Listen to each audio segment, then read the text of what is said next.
Son zamanlar mənə verilən ən tez-tez verilən suallardan biri odur ki, süni intellektdən işdə idarə etmədə istifadə olunmasına münasibətim necədir? Cavabım biraz bəzən təəccüb doğurur. Nəyəsə görə bir çoxları düşünür ki, mən buna etiraz edəcəm. Amma mən hesab edirəm ki, süni intellektdən istifadə etmək nəinki olar, hətta mütləqdir indiki zəmanədə. Çünki bu alət bizi inanılmaz dərəcədə gücləndirir, bizim məhsullarımızı 10 qat, 100 qat artırır.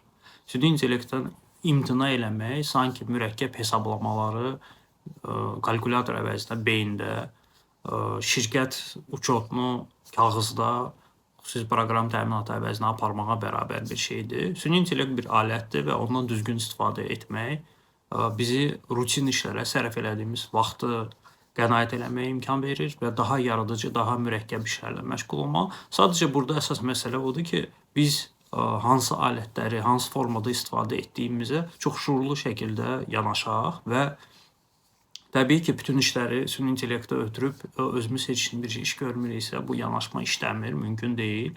Amma müəyyən rutin işləri o insanla eyni keyfiyyətdə, hətta bəzən ondan daha keyfiyyətli görə bilir və imkan verir ki, biz öz energiyamızı, öz məhdud vaxt resursumuzu daha yaradıcı, daha mürəkkəb işlərə sərf eləyək. Ona görə mən tövsiyə edirəm süni intellektdən istifadə olunsun və öz şirkətimizin işində də bundan aktiv şəkildə istifadə edirik.